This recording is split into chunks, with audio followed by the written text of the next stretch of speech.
Buenos días a todos y todas. Hoy tenemos como disertante invitado al doctor Luis Casinotti. Él es licenciado en Biología de la UBA, con orientación en Biología Molecular y Biotecnología, doctor de la Universidad de Buenos Aires, bajo la dirección del doctor Marcelo Bata, y desde el 2018 al presente es becario postdoctoral del Instituto de Investigaciones Auditivas, CRESH, de la Facultad de Medicina de la Universidad de Michigan de los Estados Unidos. El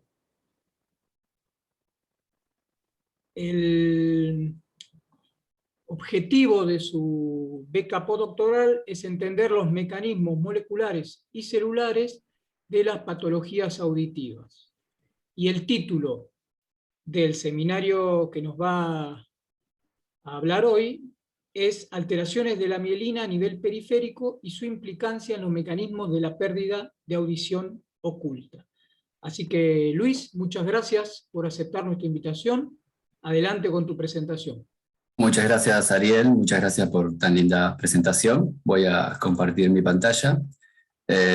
Solo necesitar confirmación de que pueden ver mi presentación completa. ¿Está bien ahí? Sí, perfecto, perfecto. Perfecto. Quiero cerrar el panel para... Ahí está, así yo puedo ver toda mi pantalla también. Perfecto. Buenísimo. Bueno, muchas gracias por la invitación para permitirme dar este seminario hoy. Estoy muy contento porque me gusta poder compartir esto con la gente allá en Argentina, que se los extraña muchísimo. Voy a poner el puntero láser. Perfecto. Muy bien. El otro día, mientras hacía la presentación, me preguntaba cómo empezar, digamos, con qué podía empezar. Y básicamente, lo primero que se me ocurrió es que quería dejar bien en claro en qué área del sistema nervioso periférico vamos a estar trabajando, que básicamente va a ser en el nervio auditivo en su parte periférica. Entonces, voy a dar un breve repaso simple de algo que seguramente muchos ya conocen, que es el sistema auditivo. Todos sabemos que las ondas sonoras ingresan por el oído externo, impactando sobre la membrana timpánica, con distintas intensidades y frecuencias. Esta señal mecánica se transmite a través de tres pequeños huesos que se llaman martillo, yunque y estribo. El estribo está conectado a la ventana redonda. La ventana redonda también recibe esas vibraciones y lo que hace es comprimir y descomprimir un líquido que se encuentra dentro de la cóclea que se llama perilinfa.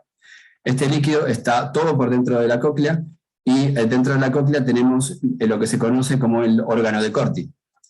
Una vez que el líquido empieza a comprimirse y descomprimirse, el movimiento lo que hace es mover estas pequeñas cilias que están en estas células que se denominan células ciliadas internas en este caso, y estas tres corresponden a células ciliadas externas. Una vez que estas cilias se mueven, lo que sucede es que estas células se despolarizan y liberan neurotransmisores. En este caso va a ser glutamato. Si pasamos para esta figura, acá abajo, estos neurotransmisores liberados, el glutamato, encuentra sus receptores en estas neuronas que se llaman tipo 1 spiral ganglion neurons, o neuronas ganglionares espirales. Estas neuronas ganglionares espirales están mielinizadas, no en el primer tramo del axón, pero sí un poco más adelante, llegando al cuerpo celular, y son neuronas bipolares. Están mielinizadas por células de Schwann. Básicamente, el trabajo que voy a presentar hoy va a estar concentrado en este área, en las inner hair cells y en su relación con las spiral ganglion neurons y la mielina provista por las células de Schwann. Otra cosa que es muy importante tener en cuenta para el trabajo es que las células, las inner hair cells, están distribuidas en lo que se conoce como mapa tonotópico. Esto quiere decir que en la parte superior de la cóclea, en el ápice, vamos a encontrar las inner hair cells que están provistas con la capacidad de reconocer frecuencias bajas. Esto a lo largo de toda la cóclea va incrementando en frecuencia hasta llegar a la parte de la base, que es la parte más cercana a la ventana redonda. Lo que vemos es que cercano a la base las frecuencias son reconocidas, las frecuencias que son reconocidas son las más altas. Entonces, esto es importante porque a lo largo del trabajo voy a estar mencionando distintas zonas y refiriéndome directamente a la frecuencia para identificarla. Voy a decir la zona de 16 kHz o la zona de 22 kHz. Estamos hablando de distintas partes dentro de la cóclea. Un segundito, voy a cerrar esto otra vez que apareció.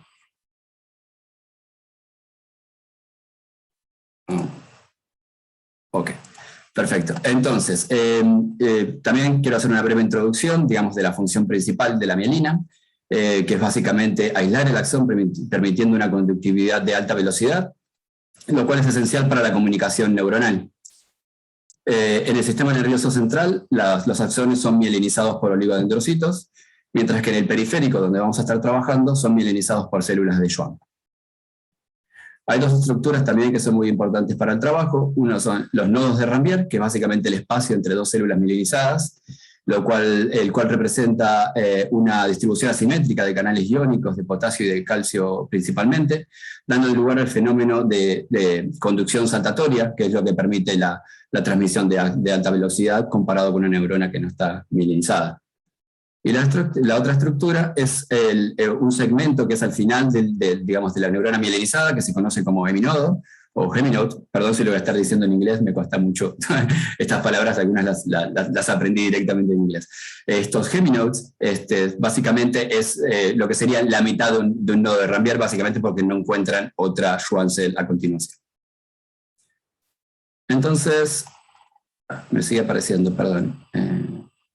Me aparece un cartelito adelante de la pantalla, un segundito. Ahí estamos de nuevo. Perfecto. Entonces, lo que quiero mostrar en esta diapositiva es básicamente enfocarnos ya en el área de trabajo, diciendo que las Sparrow Ganglion Neurons tipo 1, que son las que están marcadas acá en verde y mielinizadas por células de Schwann, son las que inervan las células ciliadas internas. Las tipo 2, que no están representadas en este gráfico, no están mielinizadas y inervan las células ciliadas externas, mientras que las neuronas eferentes, que vienen del sistema nervioso central e inervan tanto las inner hair cells como las outer hair cells, están mielinizadas también por células de Schwann. La diferencia está en que las Sparrow Ganglion Neuron tipo 1 representan el 90% de las células mielinizadas, mientras que las eferentes solamente el 10%. Entonces, la pregunta principal que tenemos en todas las líneas de investigación en nuestro laboratorio, que está dirigido por el doctor Gabriel Corfaz, y que también es argentino, es cuál es el efecto de las alteraciones de la mielina a nivel periférico sobre el sistema auditivo. Entonces, para adentrarnos en eso, y específicamente en un tipo de pérdida de audición, una patología auditiva que es la que vamos a estar hablando en este trabajo, tengo que presentar lo que es la pérdida de audición oculta, o hidden hearing loss en inglés. Hidden hearing loss es una neuropatía que puede llevar al déficit en la decodificación y en la comprensión del habla en personas que presentan audiogramas normales. Esto es, una persona siente que no escucha bien en ambientes ruidosos y puede ver que la gente le está, por ejemplo, en un restaurante, que sus familiares o amigos le están hablando, pero no puede, él sabe que le están hablando, pero no puede comprender qué es lo que están diciendo. Esto es una situación que muchas veces nos pasa en ambientes ruidosos, pero a veces se hace un poco más grave. Entonces, esta patología se caracteriza por umbrales auditivos normales, pero una neurotransmisión coclear defectuosa.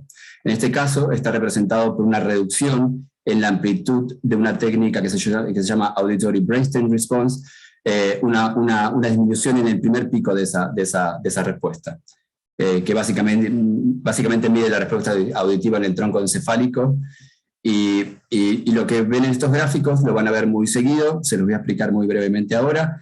Básicamente, si recuerdan el mapa tonotópico que les mencioné, esto va desde frecuencias bajas a frecuencias altas, o sea, desde el ápice de la cóclea hacia la base de la cóclea.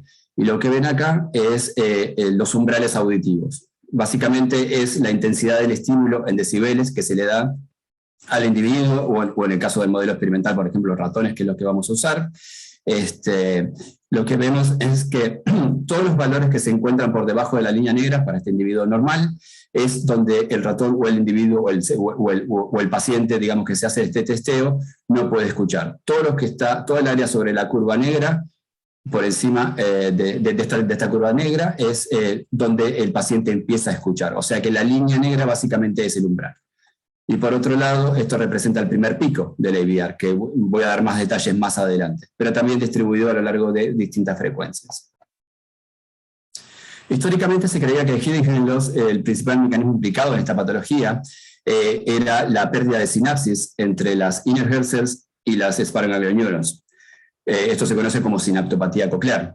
Y esto ocurre principalmente debido al envejecimiento, a la edad, como de una manera natural, o también puede ser debido a la exposición reiterada a ruidos fuertes, como por ejemplo ir muy seguido a recitales o lugares donde los sonidos son de una cantidad de decibeles muy altos.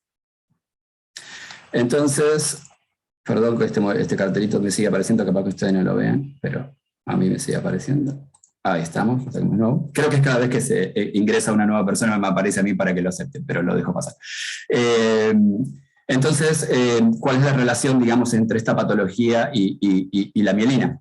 En nuestro laboratorio descubrimos que usando un modelo de demielinización y remielinización en las células de Schwann de manera transitoria, también causa hidden hearing loss en ratones. Si ven acá, los gráficos son muy similares a lo que mostré anteriormente.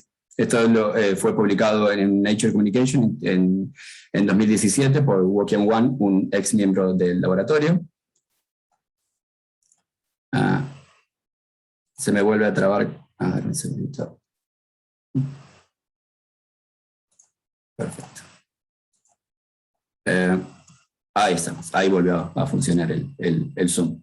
Entonces, lo que quiere decir esto es que nosotros en el laboratorio encontramos un nuevo mecanismo causado por la disrupción de la mielina de manera transitoria, por la pérdida de las células de Schwann, que vuelven a recuperarse, pero la recuperación no es satisfactoria, llevando a este fenotipo de pérdida de audición oculta.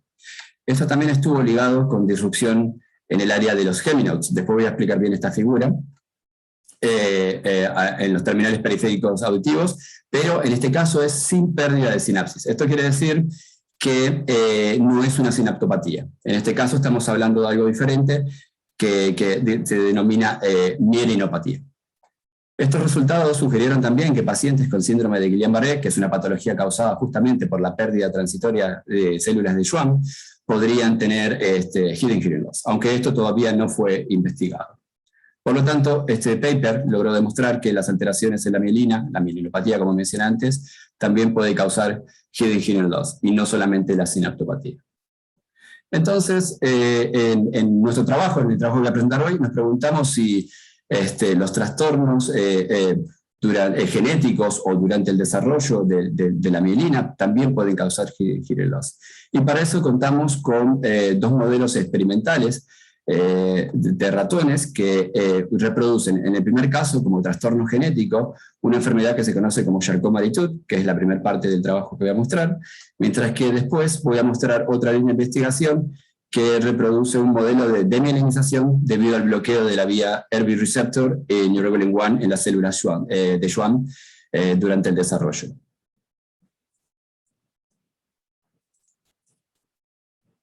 Ahí está. Entonces, para la primera parte, vamos a hablar de los trastornos genéticos a través de los modelos animales de la enfermedad de Charcot-Marie-Tooth. La enfermedad de Charcot-Marie-Tooth es una neuropatía motora y sensorial que es hereditaria y que afecta al sistema nervioso periférico. Tiene una alta prevalencia, alrededor de 3.300 personas a nivel, una cada 3.300 personas a nivel mundial. Y la clasificación es muy amplia y está en constante cambio, porque los fenotipos de las personas son muy similares, pero a la vez diferentes por distintas razones y mecanismos. Pero básicamente los principales tipos de Charcot-Marie-Tooth disease son los tipo 1 y el tipo 2. El tipo 1 está relacionado con un proceso de demielinización y el tipo 2 más relacionado con un proceso de deterioro del axón. Los dos tienen en común que producen debilidad y atrofia en las extremidades y pérdida sensorial, pero el primero se caracteriza por una velocidad de conducción nerviosa mucho menor que en el caso del tipo 2. Esto otorga latencias y respuestas más lentas en el caso del demielinizante, y esto tiene que ver probablemente con pérdidas de células de Schwann. Después hay otros tipos de Charcot-Marie-Tooth que no vienen al caso, pero hay bastantes, hay más de 48 o 50 tipos de Charcot-Marie-Tooth. Los tipo 1, el de mielinizante, también está subdividido en distintos subtipos. El CMT1A está causado por una duplicación en el gen PMP22 y el 1E está causado por mutaciones puntuales en ese mismo gen. Estos son los dos subtipos que vamos a estar utilizando en nuestros modelos de ratón. Ambos están relacionados con cambios en la expresión o en el funcionamiento de esta proteína. Es importante también remarcar que el subtipo predominante es el CMT1A, ya que abarca más del 50% de los casos de los casos de mielinizantes. Mientras que el CMT1E tiene síntomas que aparecen mucho más tempranos durante la vida del paciente y son mucho más severos comparados con el 1A. Por otro lado, es importante también introducir un poquito de qué es la proteína PMP22. Ahí estamos. Es una glicoproteína integral de membrana que forma parte de la mielina compacta en las células de Schwann, como pueden ver acá. Está colocada en esta parte, en la zona compacta de la parte mielinizada de la neurona.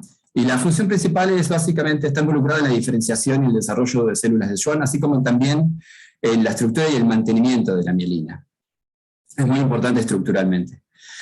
Protege los nervios ante cambios físicos, ayudando a restaurar su estructura después de haber sido pellizcados o comprimidos. Todo el mundo conoce esa sensación de haber estado sentado por un largo tiempo, tal vez mirando una película o algo, cuando se levanta tiene, digamos, la pierna dormida, ese cosquilleo que siente. Bueno, eso es cuando el nervio se comprime. Básicamente, PMP22, junto con otras proteínas, lo que ayudan es a reconfigurar la estructura de la mielina, volviendo a poner el nervio en una estructura acorde, y entonces ahí es cuando sentimos que ese cosquilleo va desapareciendo.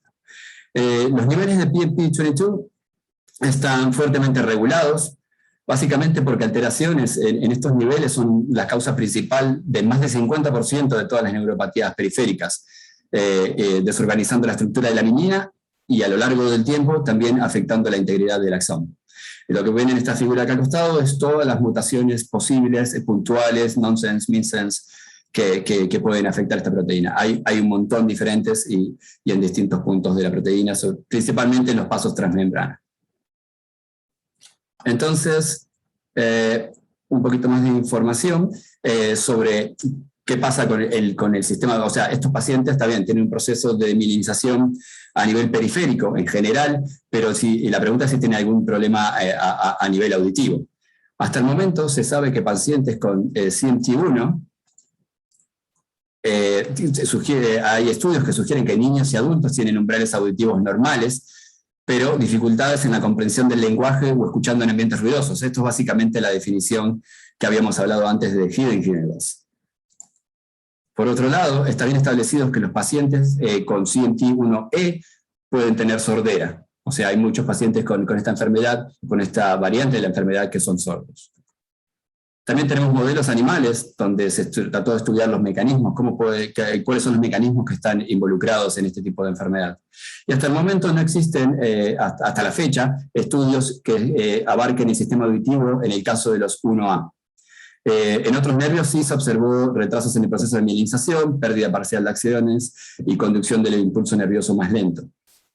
Por otro lado, los 1E mostraron estudios auditivos donde los umbrales auditivos son más elevados, hay un proceso también de mielinización y pérdida en los axones. Todos los mecanismos propuestos que ven acá todavía siguen siendo relativamente controversiales, no están muy claros, pero básicamente toda esta lista de cosas que ven acá, no hace falta que se acuerden todo esto, es lo que se sabe hasta el momento. Entonces, para la primera parte, el diseño experimental es muy simple. Tenemos dos líneas de ratones, una que representa al CMT1A, que va a tener múltiples copias, son ratones transgénicos, que tienen múltiples copias de la proteína del gen PMP22, humano, llevando una sobreexpresión de esta proteína. Y por otro lado tenemos un modelo que representa la enfermedad 1E, que lleva una mutación puntual, principalmente cambiando una leucina por una prolina en la posición 16 del primer paso transmembrano. Esto lleva a una ganancia de función que en definitiva va a terminar siendo tóxica. Básicamente lo que hacemos es comparar estos dos grupos de ratones mutantes contra sus hermanos wild-type, y vamos a evaluar la fisiología auditiva haciendo test auditivos llamados ABR y DP. Vamos a evaluarlos a 1 mes, 2 meses, 3 meses y 4 meses. Al final de los 4 meses, después del último test, sacrificamos los ratones, obtenemos las cócleas y lo que hicimos es microscopía confocal y microscopía electrónica. Entonces, la primera pregunta es si existe algún problema auditivo en los ratones con estos dos tipos de cambios en PNP22. Para eso, los test auditivos que llevamos a cabo es básicamente conectar los ratones anestesiados a unos electrodos, junto con un pequeño parlante y un micrófono que detectan, que son capaces de detectar, por un lado, lo que se conoce como Auditory Brainstem Response, que es básicamente la respuesta del tallo encefálico a nivel auditivo, y por otro lado, otra técnica que se llama DPOE, Distortion Product of Otoacoustic Emissions, que básicamente nos da información acerca del funcionamiento de las Oderherces, de las células ciliadas externas. Voy a explicar bien cómo funciona el ABR también. Pero básicamente evaluamos parámetros como los umbrales del DP, los umbrales del ABR, la curva que ven acá al costado, por ejemplo, para el ABR, comparando los distintos grupos, la amplitud del primer pico, que es muy importante en hearing loss, y la latencia, que también está relacionada con la estructura de la mielina. Entonces, para entender bien cómo funciona el ABR, básicamente lo que obtenemos como resultado del test van a ser estas curvas, y las curvas están divididas en 5 picos principalmente. Esto representa el circuito completo desde la inner hair cell, llegando hasta la corteza auditiva, pasando por distintas estaciones a lo largo del sistema nervioso central, llegando hasta la corteza auditiva. Nuestro estudio va a estar enfocado principalmente en el primer pico, que es lo que nos va a estar dando información de las inner hair cell, representadas en este pequeño área como el summating potential, que es básicamente la suma de todos los potenciales que se activan por estas células ciliadas internas, y el pico completo, que nos da información acerca del funcionamiento de las inner hair cells y las spinal ganglion neurons y su conexión a través de la sinapsis. Obviamente esto está fuertemente relacionado con la mielina que recubre las spinal ganglion neurons. Básicamente los gráficos van a ser muy similares a los que ven acá y que ya expliqué anteriormente. Entonces, comenzando con los resultados, lo que vemos acá es, en la primera fila vemos los umbrales para el DP, los umbrales para el ABR en la segunda fila, la amplitud del primer pico del ABR en la tercera fila y la latencia en la cuarta fila. Esto va desde 1 mes hasta 4 meses de edad en los ratones para los distintos grupos. Y como dije anteriormente, acuérdense del mapa tonotópico, porque esto básicamente está distribuido en las distintas frecuencias que corresponden a la estructura de la cóclea. Entonces, si la presentación me deja avanzar, perfecto. Lo primero que vimos es cuando comparamos los wild type versus los 1A, es que los umbrales, tanto para el DP como el ABR, son normales en los ratones 1A, ¿sí? Pueden verlo acá, inclusive hasta los 4 meses, pero las amplitudes del primer pico, principalmente en las frecuencias que corresponden al centro de la cóclea, están afectadas. Las amplitudes del primer pico están reducidas, y esto se ve mucho más claro al 4.º mes. Esto parece ser progresivo. También, si se fijan en el último gráfico, las latencias están incrementadas. Esto quiere decir que para que se dé el primer pico se tarda más tiempo. En cambio, por el otro lado, los umbrales del 1E, como ven acá, están aumentados, ¿sí? Ya empezando desde el primer mes en cuanto al ABR, y en el 4.º mes ya vemos también un incremento en el DP, o sea que las células ciliadas externas también están funcionando mal para el 4.º mes en este grupo de ratones. También vemos que las amplitudes están muy afectadas, casi al punto de desaparecer ya para el último mes, y las latencias son muy grandes. Esto corresponde también con lo que se ha visto en pacientes, donde el fenotipo era mucho más fuerte que comparado con el 1A. Entonces, básicamente lo que tenemos acá es un modelo de ratón que tiene un fenotipo de hearing loss en el caso de los 1A, y otro modelo de ratón donde tenemos un fenotipo de pérdida de audición abierta, que sería lo opuesto a básicamente estos ratones son sordos. Entonces, otra forma de analizar los datos y que nos permitió ver cosas interesantes es, si ustedes observan acá, esto va de 1 mes a 4 meses, este gráfico es muy similar, simplemente lo que se ve acá es la amplitud del primer pico para cada una de las frecuencias evaluadas, pasando desde 5.6 a 42.25 kHz, y comparándolo con el aumento en intensidad del estímulo, en decibeles. Entonces, lo primero que notamos es que todas las frecuencias en el 1E se ven afectadas desde el primer mes, mientras que en los ratones 1A esto es gradual. Hay algunas frecuencias afectadas en el primer mes, otras en el segundo, otras más en el tercero, y para el final del cuarto mes estas frecuencias, todas las frecuencias ya fueron afectadas por esta enfermedad. Recordemos que uno es, en el 1A es una sobreexpresión de PMP22 y el otro es una mutación puntual que está afectando principalmente, creemos que el plegado de la proteína, les voy a explicar un poquito más al respecto, de PMP22 en el 1E. Entonces, lo que vimos también es que esta pérdida progresiva de la audición en los ratones 1E, no solo que ocurre antes, sino que no ocurre más rápido que en los 1A. Si uno se fija acá, para el primer mes ya los ratones 1E tienen afectada la amplitud del primer pico, esto representado simplemente a 16 kHz, como en el medio de la cóclea, y vemos que tienen amplitudes muy bajas, mientras que los 1A todavía están en cierto punto comparables con los wild type. Pero esto, a lo largo del tiempo, ambos grupos se van separando del wild type. Si ven acá la pendiente de la curva, van a ver que no son muy diferentes entre los dos mutantes, pero van al doble de la velocidad que en los wild type. Perfecto. Muy bien. Esto simplemente es la curva completa del ABR, que para mí es mucho más gráfica y mucho más simple de entender. Básicamente, desde el primer mes hasta el último mes vemos más o menos la misma tendencia, pero cada vez un poco más severo. Es incrementos en la latencia, el pico llega un poco más tarde, con amplitudes disminuidas, y también esto lleva a un corrimiento de los otros picos que están involucrados más a nivel del sistema nervioso central, que no vamos a evaluar durante esta charla. Pero básicamente vemos que tenemos un fenotipo de hearing loss y ratones sordos para el 1E. Entonces, sabiendo que estos ratones tienen un fenotipo auditivo muy particular en cada caso, nos preguntamos cuál es el impacto de estas mutaciones sobre la estructura del nervio auditivo. Entonces, lo primero que decidimos hacer es evaluar la estructura de los axones que están mielinizados. Para eso preparamos muestras en plástico para microscopía electrónica, en un plástico que se llama araldita, y previamente, antes de cortar las muestras, ya nos dimos cuenta que los tres grupos ya mostraban un fenotipo bastante diferente. Y estas tres muestras fueron preparadas en el mismo momento, en el mismo batch, siempre en las mismas condiciones, entonces estábamos muy confiados de que íbamos a tener algunos buenos resultados al respecto.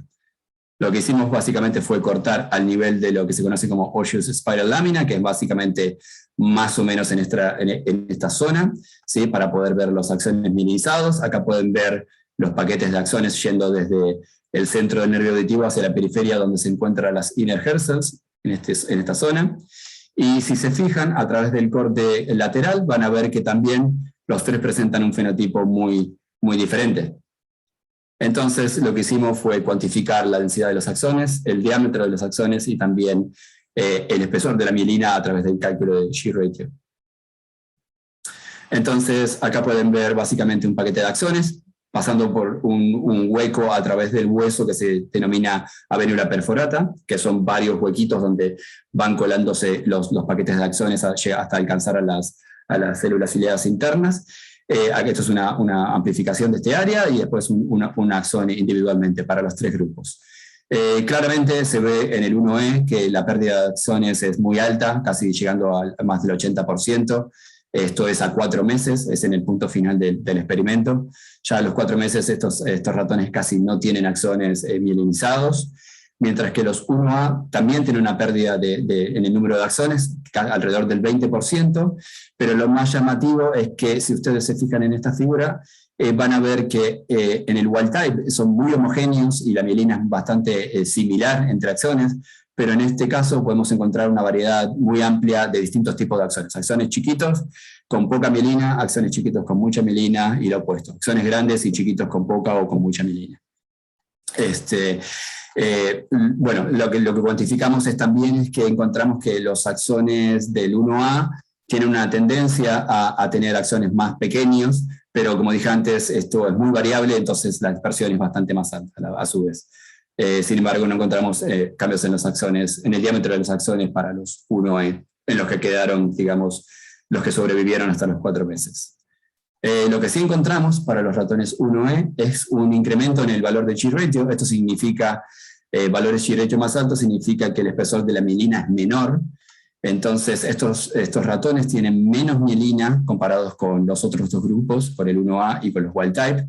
Y lo que vimos es que cuando graficamos el diámetro del axón versus el G-ratio, todos los axones, o la mayoría de los axones del 1E están desmielinizados independientemente del diámetro del axón. Si ven, esta curva es casi paralela a lo de los wild type. En el caso de los 1A, lo que sucede con esta variabilidad es que tenemos buena parte de los axones desmielinizados, acá en rojo, y mucha parte que está hipermielinizado, que tiene más mielina que los que corresponde en un ratón normal, digamos. Esto y suele corresponder con axones de bajo calibre comparados con otros de alto calibre. Entonces, sabiendo que la estructura del nervio auditivo fue afectada, entonces nos movimos para ver qué está pasando en distintas zonas también de esta estructura del nervio auditivo que estamos evaluando. Y decidimos hacer microscopía confocal para evaluar los nodos de Rambier, los geminodos, las hair cells y las sinapsis entre las inner hair cells y las spiral neurons. Recordemos otra vez que estamos hablando siempre de la estructura en este mapa tonotópico. Para eso microdisectamos, hicimos la microdisección de la cóclea, y lo que tenemos que hacer antes de evaluar de forma más cercana es reconstruirla para poder otorgar a cada parte de la cóclea su correspondiente frecuencia o su correspondiente área tonotópica. Y una vez hecho eso, decidimos en qué áreas sacar las fotografías, en este caso como ejemplos, digamos 16 kHz, 32 y 8 kHz. Entonces, lo primero que evaluamos son los geminodes, que están al final de la zona mielinizada de las spinal neurons. Hay una zona que no está mielinizada antes de llegar hasta las inner hair cells. Evaluamos básicamente la última parte mielinizada y también los nodos de Rambier. Básicamente los geminodes los evaluamos porque consideramos que es el probable sitio donde se inicia el potencial de acción en el sistema auditivo, el cual podría tener un papel crítico en la sincronización del impulso nervioso. Y la sincronización podría ser muy relevante a la hora de procesar el mensaje y poder darle al mensaje un significado. Esto es lo que sucede con los pacientes de hidden hearing loss, que a veces escuchan, pero no pueden procesarlo como algo que contenga algún mensaje en particular. Entonces, lo que hicimos fue usar anticuerpos contra MVP para marcar las Schwann cells, en color rosa lo van a ver, Ankyrin G para marcar los nodos de Rambier, y Casper para marcar los bordes de las Schwann cells entre el nodo de Rambier, básicamente los paranodes. ¿Okay? Entonces la señal que esperamos ver es verde, rojo y verde para los nodos de Rambier, y un conglomerado de verde y rojo en la zona de los geminodes, porque ahí va a haber muchos axones llegando al mismo lugar juntos y terminando en esa zona. Entonces, lo primero que observamos en esta figura es que los geminodes están bien armados y bien compactos en los ratones wild type, terminando en esta zona, ¿sí? Mientras que los 1A, esta organización se ve alterada, se ven mucho más dispersos y no tan sanos como sucede en el caso de los wild type.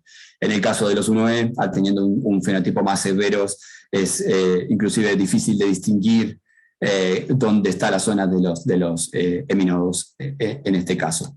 Y también vemos que, por ejemplo, es mucho más claro en el 1E, que también se nota la pérdida de axones comparado con un wild type, y hay un intermedio en cuanto a la tinción en el 1A, también mostrando algunos fragmentos dispersos a lo largo de toda esta área fotografiada. Entonces, si lo vemos un poquito más cerca, esta es la estructura de todos los axones llegando hasta el final de de la parte mielinizada, bien armada y bien compacta en el wild type, bien dispersa, un poco más dispersa en los CMT1A, incluyendo la presencia de nodos de Rambier en los 20 micrómetros por debajo de la zona de los heminodes, donde no suele haber. Esto también es una anomalía, y claramente en el 1E se puede ver que los heminodes no están casi, la estructura casi no está, y la tensión que corresponde a Casper, que debería ser bien acotada en una zona en particular, está dispersa a lo largo de todo el axón. En cuanto a los nodos de Rambier, no hay diferencias claras en el caso del 1A y el wild type, pero sí encontramos una disrupción en el caso de los 1E. Entonces decidimos cuantificar esto en el caso de los 1A, porque el 1A es muy difícil de cuantificar por tanto ruido ocasionado por la señal de Casper y por la estructura muy afectada. Lo hicimos en el 1A y cuantificamos la presencia de los nodos en esta zona por debajo, en la segunda mitad, digamos, en la parte inferior, en la mitad inferior de la fotografía. Cuantificamos y encontramos mucha mayor cantidad de nodos en esa zona.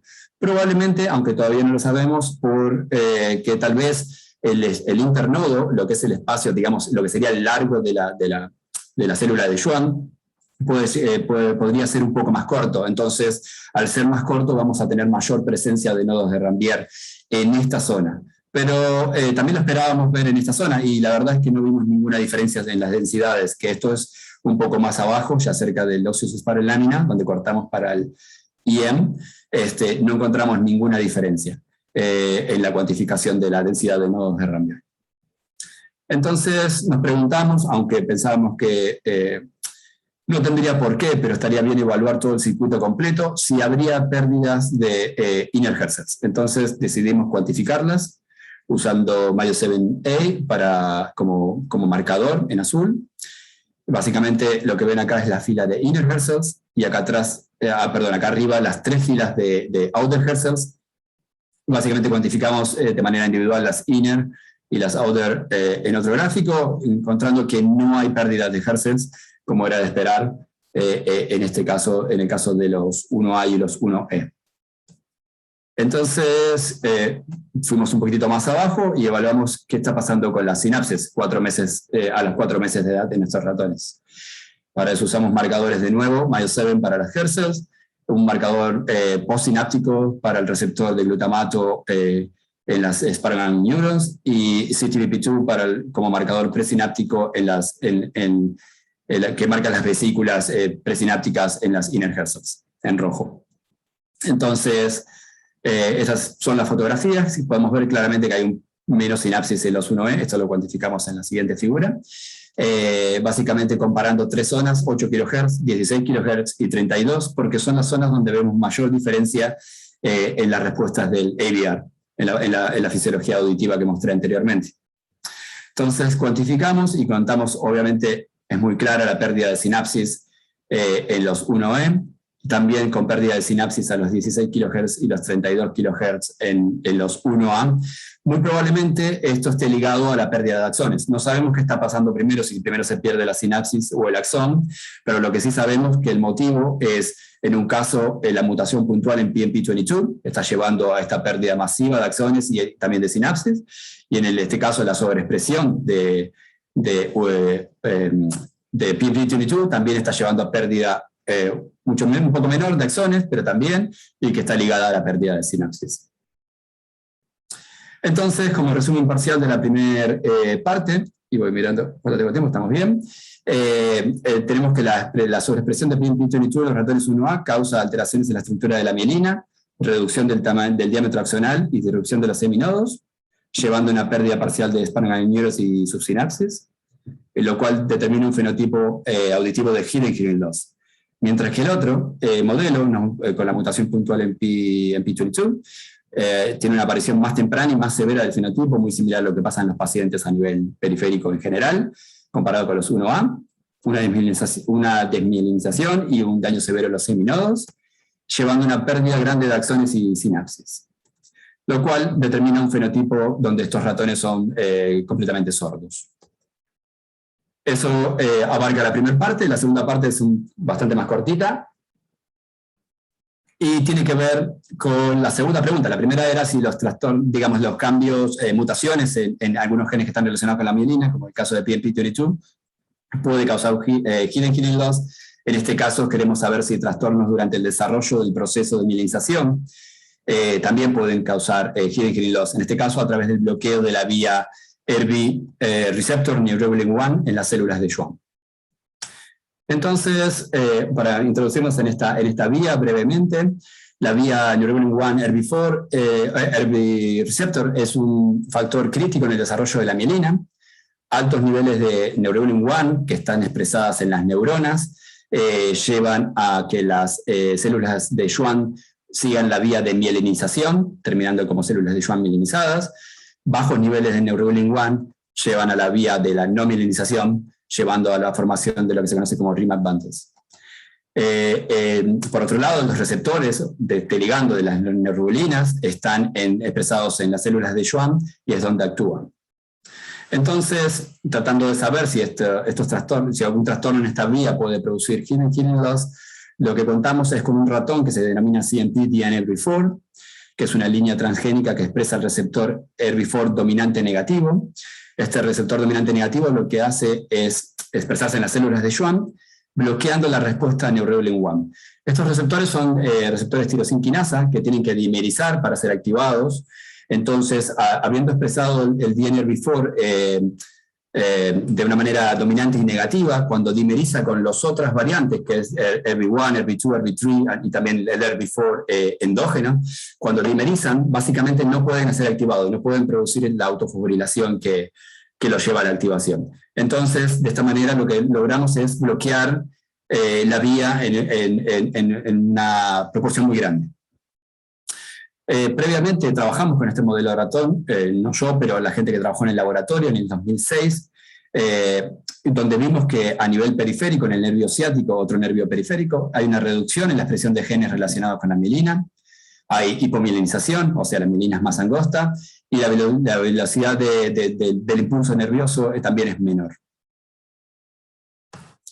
Entonces, el diseño experimental es muy similar, por lo tanto esta parte va a ser bastante más rápida, pero esta vez evaluamos a 3 y 4 meses la fisiología auditiva, tomamos las cócleas para evaluar expresión génica y también microscopía con focal electrónica comparando el grupo de ratones mutantes contra sus wild types.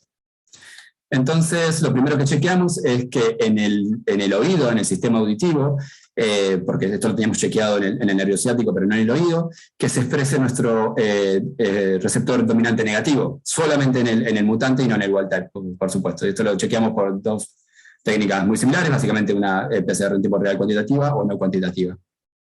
Y sí, encontramos que se expresa solamente en el ERB4. Eso es algo trivial, pero teníamos que demostrarlo. Entonces la pregunta, igual que el caso anterior, es si tienen algún problema auditivo estos mutantes, haciendo la misma técnica de ABR y DP. Básicamente, estos ratones presentan umbrales normales, esta vez afectando frecuencias bajas, presentan amplitudes del primer pico del ABR reducidas. Y para los 4 meses, esto también presenta una alteración, unas latencias más largas. Por lo tanto, estos ratones tienen healing loss también. Entonces, ¿cuál es el efecto del bloqueo de la vía ERB en las células de Schwann sobre la mielina del nervio auditivo periférico, en la misma zona que antes? Lo que hicimos es evaluar la expresión de genes que están relacionados con el desarrollo y la estructura de la mielina, como es el caso de MAC, MVP, que es el Myelin Binding Protein, P0, que es otra proteína que al estar mutado también lleva a problemas de mielinización, llevando a otro subtipo de Charcot-Marie-Tooth, PNP22, que es la proteína, digamos, que estaba afectada en los ratones mutantes anteriores de la línea de investigación anterior. Y en todos los casos encontramos que hay una disminución en estos 3 y una tendencia bastante clara a la disminución, aunque no es estadísticamente significativo, también para el MAG. Entonces, y esto fue consistente con los hallazgos anteriores en el nervio ciático y con una proporción bastante similar también. Entonces, sabiendo eso, otra vez microscopía electrónica, en el corte en el mismo área, y evaluamos los mismos parámetros, y encontramos que en este caso no hay diferencias en cuanto ni en el diámetro ni en la densidad de los axones mielinizados en el mutante comparado con el wild type. Pero lo que sí se puede observar, como pueden ver acá, o a nivel en general, es que tienen un espesor de mielina un poco más angosto, es menor, ¿sí? El G-ratio es más alto, y esto también es consistente con lo que se vio en nervio ciático, en el otro nervio periférico que fue evaluado anteriormente, que es mucho más claro acá. Y esto, otra vez, es independiente del diámetro del axón. La mayoría de los axones está hipomielinizado, ¿sí? Independientemente de cuál sea el calibre del axón. Entonces, sabiendo que tenemos un modelo de hidden loss con problemas en la estructura de la mielina, evaluamos nuevamente los heminodes, porque ya vimos en el modelo de demielinización y remielinización que conté en la introducción, y también en los modelos de Charcot-Marie-Tooth disease, que esta estructura, por algún motivo, está fuertemente afectada cuando hay problemas en la mielina. Entonces, otra vez encontramos un fenotipo muy similar en un tercer modelo de problemas de mielinización, con la presencia de nodos de Ranvier cuantificados acá a la izquierda, en las 20 micrómetros debajo de la zona de los heminodes. También mostrando que los heminodes están afectados porque esta estructura bien organizada también parece estar mucho más dispersa. Entonces, esto fue mucho más cortito. Como la segunda parte del resumen, vimos que los defectos en el desarrollo de la mielina producidos por la interrupción de la vía ERB-Neuronal-1 en las células de Schwann dieron como resultado que hay una disminución en la expresión de genes relacionados con la mielina, con hipomielinización y disrupción de los nodos de Ranvier y los heminodes, que en conjunto llevan un fenotipo auditivo de hidden loss. Estos fenotipos en el nervio auditivo y en el nervio ciático fueron muy similares, sugiriendo que los mecanismos de mielinización en el nervio auditivo podrían ser similares también a otros nervios periféricos. Y como experimentos a futuro, las cuales todavía no empezamos, pero es una idea tentativa, es investigar si esta vía de ERB receptor y neurogranin 1 puede ser utilizada como terapia en caso de hidden loss que estén causados por mielinopatía.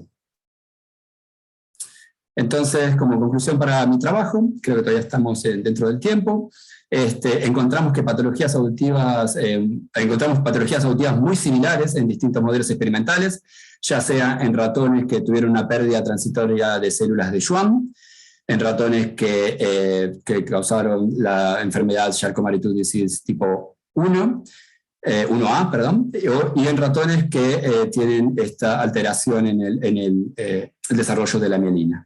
Los tres casos, alteraciones en la mielina con disrupción de los heminodes, llevando a lo que se ve es el fenotipo de pérdida de audición oculta. Entonces, nuestros hallazgos en estos modelos experimentales sugieren que la pérdida de audición oculta podría ser una patología que está presente en muchos pacientes que sufren de trastorno de la mielina a nivel periférico.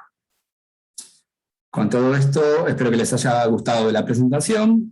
Quiero agradecer obviamente a ustedes por haberla escuchado pacientemente. Espero que sigan ahí, porque no los estuve viendo durante la presentación por una cuestión de comodidad para mi presentación. No tengo notas al costado, simplemente voy contando la historia.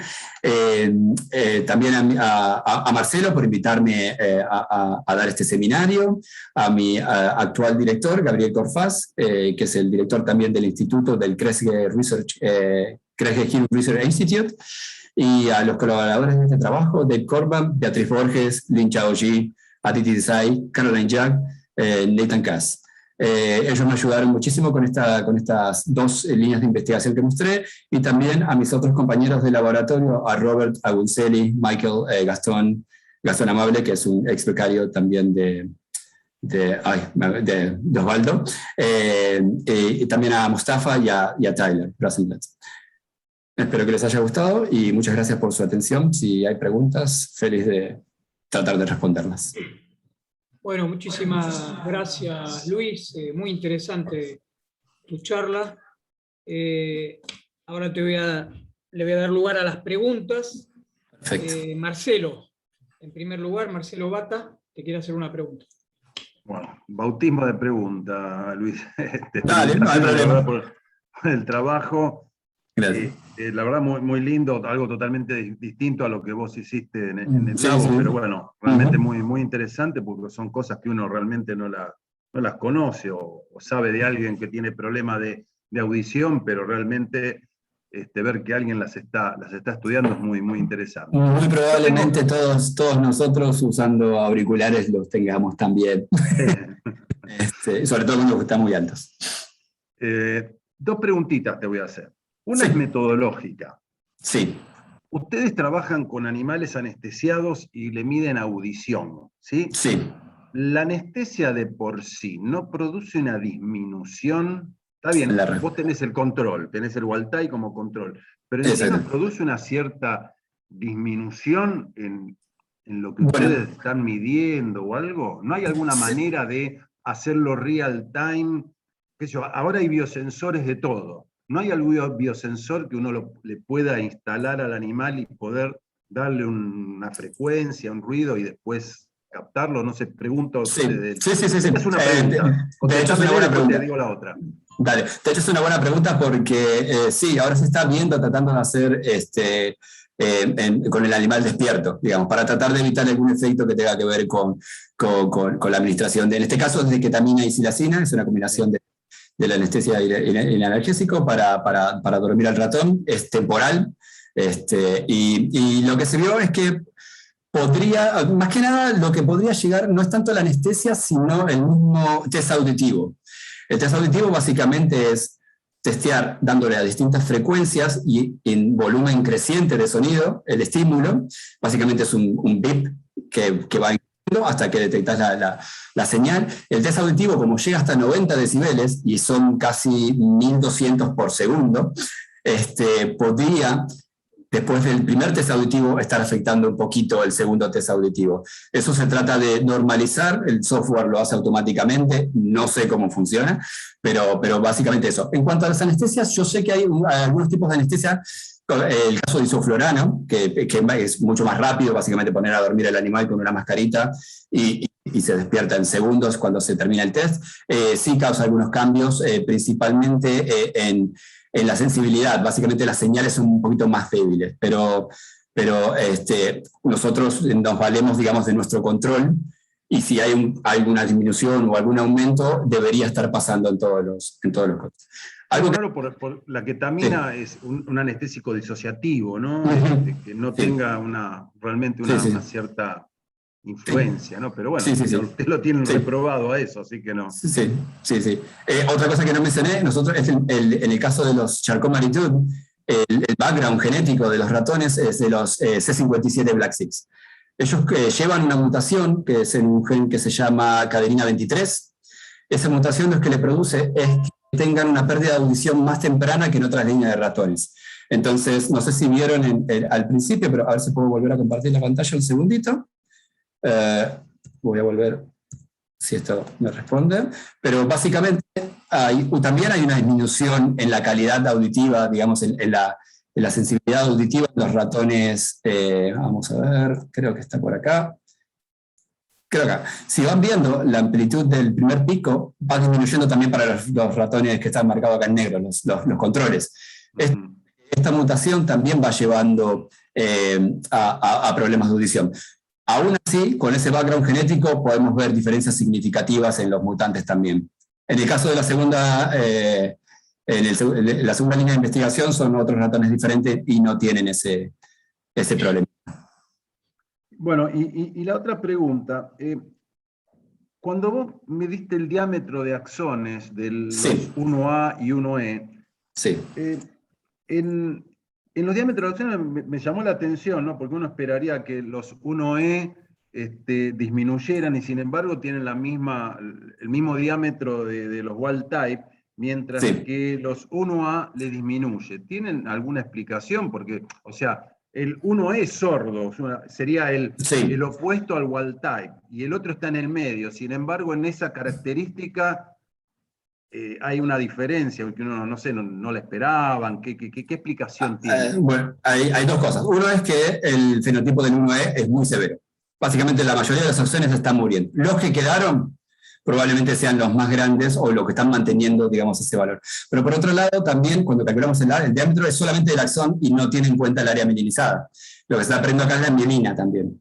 Entonces, los cambios, el que vemos en el 1E probablemente sea por la gran cantidad de pérdida de axones. No es que no hay axones con diámetros menores, como se ve en este caso, sino que en promedio el diámetro de los axones termina siendo, en líneas generales, con los pocos que quedaron para cuantificar, abarcando el mismo rango que los wild type.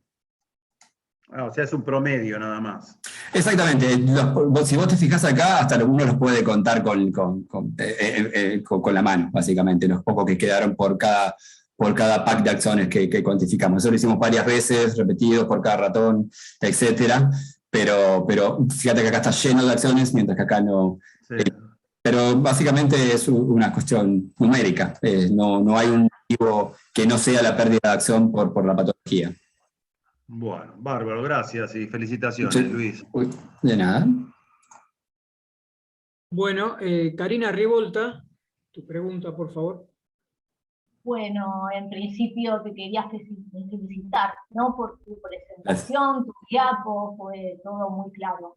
Y bueno, te quería consultar por un tratamiento, en realidad, futuro para hacer en pacientes, y que creo que ahora se está ensayando en ratones, utilizando unos RNA de interferencias pequeños como para, digamos, bloquear la traducción de esa proteína que se sobreexpresa, la PNP22, en el tipo de 1A, ¿no? Sí. Quería saber, porque teóricamente, después de este tratamiento, se estaría fortaleciendo la vaina de mielina, aumentando la velocidad de conexión. ¿Qué sabías un poquito? Si sabés algo respecto a eso. Sí, estaba al tanto, digamos, del tratamiento, y de hecho es tratar de controlar, como dije al principio, los niveles de PNP32 tienen que ser muy estables. A mí me llamaba la atención cuando estaba cuantificando justamente el espesor de la mielina, era lo homogéneo que era dentro de los wild type, porque hasta le decía a mi director, vení, mira, lo voy a cuantificar y me va a dar tal número. Y lo empezamos a cuantificar y estaba en un rango muy pequeño, o sea que la mielina está muy bien controlada. Y claro, si el problema es que se están sobreexpresando la proteína, digamos, y podemos buscar alguna forma, como este tipo de mecanismos para poder disminuir la presión gérica, o por lo menos tratar de controlarla a niveles normales, estaría buenísimo. El tema es no irse para el otro lado, porque menos también es menos en este caso. Claro. Sí, estoy al tanto de eso. Hay otros mecanismos. Nosotros estamos trabajando en otro tipo, que es más que nada un tratamiento un poco más directo, que es con una molécula que ayudaría también a la regeneración digamos, de la sinapsis y de los axones. No estamos enfocados justamente al PNP22. Es un caso de demilinización. Hay cientos de otros también, pero sí, la técnica podría funcionar. Ajá. Bueno, gracias. Está bueno para verlo en el oído, porque probablemente nadie lo haya hecho todavía. Claro, porque se habla más que nada a nivel motor, pero a nivel sensorial no escuché que ¿no? Así que bueno, y es más, o sea, la utilización de algunas moléculas como escualeno, como para estabilizar esos RNA de interferencia y que no se degraden, o sea que debe tener un tiempito, ¿no? De puesta a punto. Sí, yo no estoy muy en el tema de cómo funciona esa técnica, digamos, pero supongo que, como todo, digamos, debe tener tu punto que lleva tiempo, pero si funciona, claro, es genial. Esta patología es bastante complicado, ¿no? Sí. Sí, perdón. Sí, no solo, digamos, en el sistema auditivo, digamos, porque estos tienen problemas a nivel en general, digamos, sensorial, de sensibilidad, de movimiento, también mecánico. Entonces, si hay alguna forma de controlar eso, sí. Veo que no sabía que había tanta variedad, de 48 o 50 tipos. Sí, lo que pasa es que también es muy cambiante, porque, por ejemplo, hoy hablé del CMT1A y 1E. Hace un par de años el 1A y el 1E estaban metidos en la misma bolsa, porque los dos estaban afectados, PNP22 estaba afectado. No se sabía bien de qué manera, entonces hay muchos papers que hablan de 1E, y cuando los empezás a leer te enterás que están hablando de 1A. Y después algunos que parecen ser desmielinizantes también se ve que tienen problemas en los axones y pasan para otra categoría, y así, o se van creando nuevas categorías, hay mucha variedad. Lo que sí tienen es estos problemas generales motrices y de sensibilidad. Y también tanta variedad y todo lleva a un cambio en lo que es el diagnóstico, ¿no? Porque ahora una persona que se sospecha que tiene sarcoma del TUB, creo que lo más importante, o sea, tiene que empezar haciendo un exoma. para ver dónde está la alteración, ¿no? Y exactamente. Para estos tratamientos que están dirigidos para determinado tipo de mutaciones tan distintas.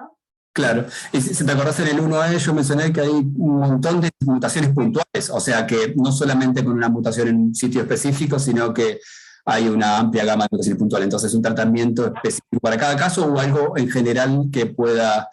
en el caso del 1E, se cree que está más involucrado con problemas al momento del plegado de las proteínas, se acumulan en el retículo endoplasmático y eso lleva a estrés de retículo y llevando en general a muerte celular y otros mecanismos que se van disparando. Si hay alguna forma más general de poder prevenir eso sería también muy bueno. Bueno, gracias, súper interesante. No, muchas gracias por tus preguntas. Bueno, Patricia Cetón. Bueno, ante todo, Luis, te felicito por el trabajo. Gracias. Muy interesante, muy bien hecho, y estás en un laboratorio de primera, con lo cual es un trabajo que, digamos, está destinado al éxito. Entre tu capacidad y el laboratorio no cabe ninguna duda. Así que te felicito. Bueno, y me encantó que cambies tanto entre el doctorado y el postdoctorado. Me parece un hecho de valentía maravilloso. Y esa, uno a veces también tiene que... La primera pregunta que me hizo mi actual director es... yo le decía, mirá, yo vengo haciendo fisiología, digamos, en hipertensión, para viendo el sistema de catecolaminas, endotelinas, y me decía, pero no, me dice, está muy lindo, me dice, pero ¿vos querés cambiar completamente a empezar de cero? Me dice, le digo, sí, yo no tengo problema, me gustaría aprender. Entonces me dice, bueno, acá no te preocupes que todo lo que tengas que aprender te lo vamos a enseñar y tomate tu tiempo. Lo que sí no sé si lo haría otra vez, porque ahora es como que, digamos, lleva mucho tiempo volver a adaptarse a un nuevo sistema. No pasaría a algo completamente diferente. Sí, fisiología. Pero lo que aprendiste, lo aprendiste fantástico, así que sí, está muy bien. Me encantó. Bueno, varias preguntas. La primera es cuando vos hablaste del hidden hair loss. Sí. Dijiste que estaba relacionado con una desmielinización y una remielinización defectuosa. Sí, claro, en ese caso es en cuanto... Ahí te muestro la diapositiva, ¿enseguida? Sí, es más fácil de entender con la imagen. Está por... Fue al principio. Sí, es casi al principio de todo. Acá. Lo que mostré es que normalmente, hasta el momento, se creía que la pérdida de sinapsis era el principal mecanismo. O sea, que una vez que se perdían las sinapsis entre las inner cells y las Sparing neurons, lo que veíamos era una disminución en este pico que todavía no llegaba a afectar los umbrales, por lo tanto, cuando ibas al médico y te hacías el test, no salía en el test. Entonces, pero sí había empezado mucho antes con esta disminución en este test, que no es muy sensible a la hora de hacer el test en humanos. El ABR, hay otras técnicas, una cocoleografía y otras cosas que funcionan un poquito mejor. Esto funciona mejor en modelos animales. Lo que dije después es que en nuestro laboratorio, utilizando un modelo donde matábamos básicamente de manera temporal las células de Schwann y las dejábamos volver a repoblar, lo que encontrábamos es que básicamente se recuperaban, pero no se recuperaban de manera normal. Simplemente lo que se decía es que la estructura del Geminode y la presencia de nodos de Rampер acá no era lo que uno ve normalmente en un ratón adulto. Comparado con el caso anterior, la diferencia es que no había pérdida de sinapsis, sino que se daba principalmente por los cambios en la mielina. Esa sería la idea. Por eso, y a mí lo que me llama la atención es en este modelo, en los modelos que vos nos mostraste, que si están asociados con una mutación, ¿sí? ¿Por qué se establece una remielinización? Y digamos, ¿cuál es el fenómeno que permite que haya una remielinización que no sea adecuada? Ok, en este caso, en el caso de la publicación de 2017, no es un modelo mutante, sino que es un tratamiento que básicamente está dirigido a matar las Schwann cells de manera temporal, no todas, y las que quedan son capaces de repoblar. Está perfecto. En el caso de Charcot-Marie-Tooth es diferente porque son modelos que ya tienen mutaciones, en el caso de la proteína PMP22, o la sobreexpresan por tener muchas copias del gen humano, o tienen una mutación puntual en el gen endógeno del ratón en el caso del 1E. Por eso, y en estos casos no habría remielinización espontánea. En este caso no, de hecho lo que está pasando es en el caso del 1A y el 1E, como había mostrado, a ver, está por acá.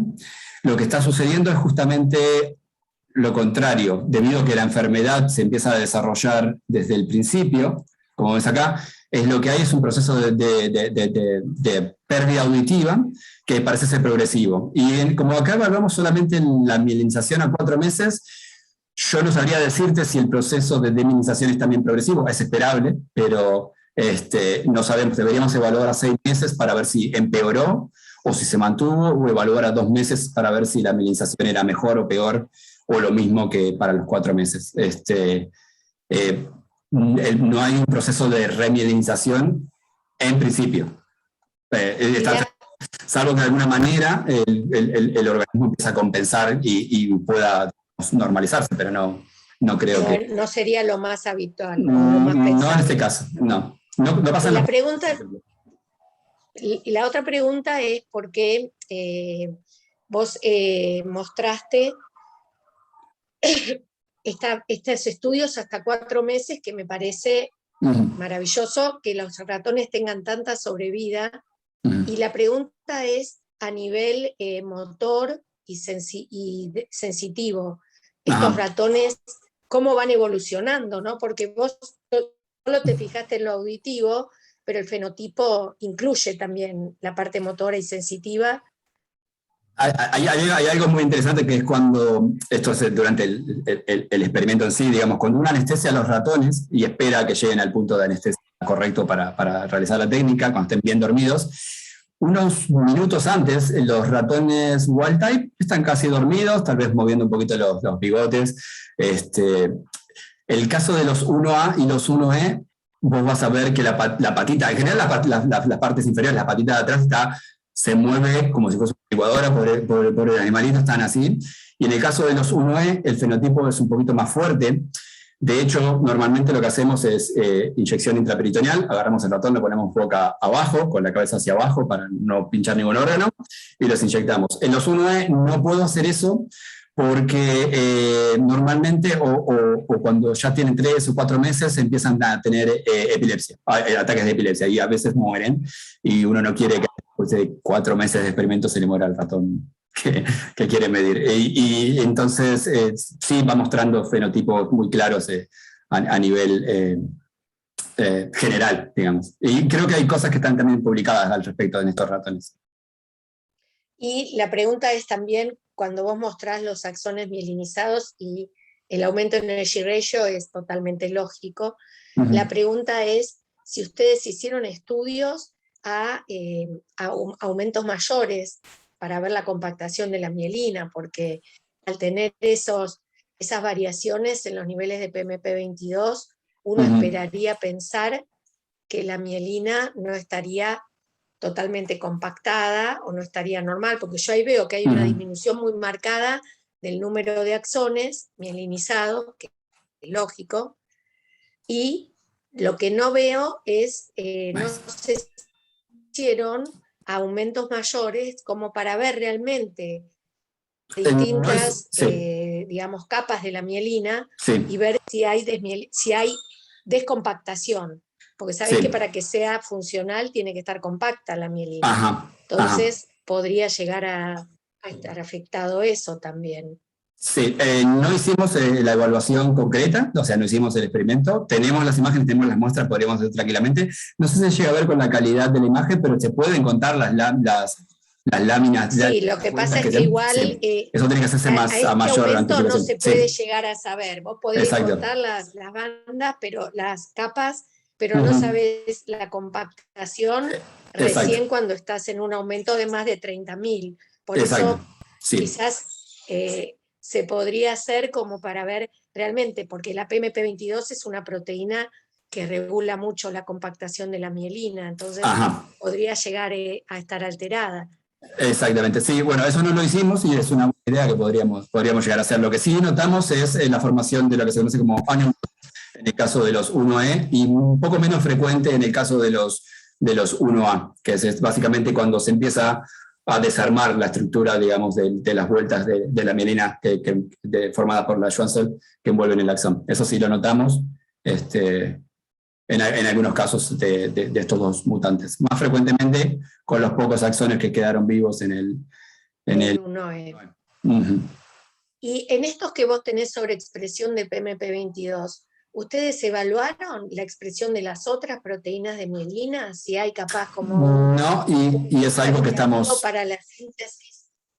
Estamos en eso, estamos evaluando otros genes como habíamos evaluado anteriormente, T0, MAG, MVP, porque MVP, realmente sí. como las tres hacen lo mismo, todas están, digamos, sí. contribuyendo a la compactación, lo lógico sería pensar que un aumento excesivo de PMP22 tendría que disminuir fundamentalmente los niveles de P0 quizás, o de MVP. A ver si puedo encontrar dónde están los mecanismos en general, pero sí, bueno, esa es una buena idea y es algo de lo que estamos pensando también en hacer. Pero básicamente los mecanismos que podrían estar, según hasta el momento se conoce, en el caso de las mutaciones que afectan PMP22, es para básicamente alterando, haciendo internodos más cortos, también desregularizando la diferenciación, pero son mecanismos en los cuales no andamos, porque lo primero que hicimos es evaluar si teníamos algún efecto auditivo primero y después ver cuál era lo que podría estar pasando. Básicamente, lo que sí nos llama mucho la atención es por qué el área de los keynotes es tan sensible por 3 vías diferentes. Eso es lo principal y creo que es el foco de lo que vamos a seguir haciendo, porque en los 3 casos terminaron se vieron alterados la estructura, principalmente ahí. Esos son los puntos en comunes entre lo genético, una injuria, como matarle las Schwann cells o afectar una vía de señalización. Los 3 llevan a esos cambios. Eso sí. Perfecto. Bueno, pero sería bueno ver las proteínas de mielina porque ahí no hay ninguna... Sí, ninguno de esos mecanismos habla de la mielina, sino de todas las vías de traducción y cosas que lo regulan. Pero muy bien, te felicito, Luis, hermoso trabajo. Gracias. Bueno, Liliana, tu pregunta.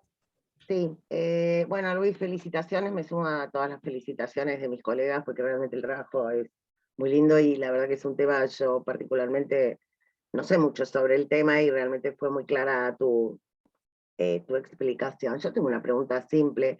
¿Ustedes vieron alguna modificación en la composición de la mielina, de los lípidos y eso de la mielina? No evaluamos eso, digamos, en nuestra investigación, pero sí, tenemos compañeros que están a otro nivel trabajando con otros modelos que están evaluando, están haciendo metabolómica, proteómica para ver si estos modelos diminuinsantes a nivel muy general podemos encontrar algunos patrones de cambios, pero muy generales, y eso está recién empezando. Creo que Gastón va a estar, Gastón Amable, que es uno de los compañeros que se unió al laboratorio, él va a estar, me parece que va a estar trabajando también en esa parte. Sí, porque a mí me llamaba la atención, porque quizás pueda, además de los cambios de la compactación y todo lo que vos mostraste, puede haber cambios, digamos, en la composición de la mielina que de alguna manera contribuyan al fenotipo, ¿no? Sí, y no solo cambios estructurales, porque también está la otra parte, que es la señalización, que puede estar involucrada PMP22. A través de, claro. Sí, a través de cambios en expresión génica, es interminable, digamos. Nosotros estamos empezando a rascar la mielina en este fenotipo auditivo que, digamos, a través de nuevos mecanismos. Gracias, Luis. Gracias, Lili.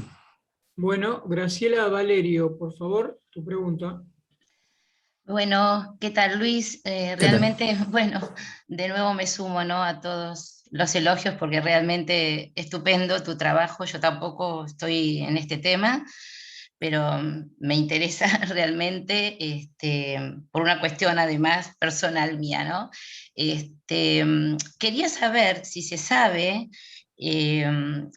si estos trastornos del desarrollo de la mielina intervienen en los casos de disminución de la audición tipo hipoacusia súbita, por ejemplo, que no se saben las causas realmente, que pueden ser diversas, pero escuchándote me estuve yo, ¿no? Digamos, preguntando si los defectos en la, bueno, no sé, en la remielinización pueden intervenir de alguna manera súbita o no, no lo sé, porque justamente en las hipoacusias súbitas uno se queda sordo literalmente de un día para el otro. Y en general es de un solo oído. Entonces, no sé qué se sabe al respecto, si es que se sabe algo. Bueno, como posible causa podría ser, el tema depende, digamos, del background genético de cada persona. Por ejemplo, como mencionaba anteriormente, en el caso de la enfermedad de Guillain-Barré, esta enfermedad básicamente aparece de manera súbita, empezando a matar por una cuestión autoinmune, empieza a morir las Schwann cells a nivel periférico, y se han visto casos, muy pocos casos clínicos, donde se ve afectada de manera también súbita, porque esta enfermedad ocurre así, de golpe, y después desaparecen. Y casos de personas que han tenido problemas de audición.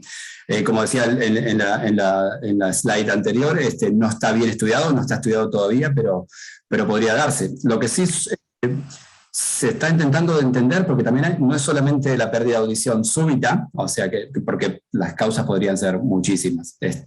Por una debilidad estructural del nervio auditivo, por pérdidas de Hertzels, podrían ser un montón de causas. Pero lo que también sucede es lo que se conoce como tinnitus, que es básicamente el zumbido que aparece y de manera continua y de por vida, de un día para el otro, o tal vez apareció esporádicamente cada tanto y de un día empezamos y no paró. Se está intentando establecer si puede ser con un proceso de desmielinización que gradual y muy lento que eventualmente termine. Pero hay mucha discusión si es un proceso a nivel central, si es un proceso a nivel periférico. Exacto. Y la combinación de las dos. Probablemente a través de un trauma como exposición al ruido, por ejemplo acá en Estados Unidos, porque les encantan las armas y eso, el tema de los disparos de armas de fuego, las explosiones, todo ese tipo de cosas, son uno de los factores que llevan a pérdidas de Hertzels, que a la vez la pérdida de Hertzels lleva a la pérdida de la sinapsis, obviamente, y pérdida del axón, y así empieza a deteriorarse el nervio auditivo. Esa es la pérdida que empieza gradual y después termina con una sordera un poco más grave. Pero, sí, pero que no se revierte, en realidad. No, a veces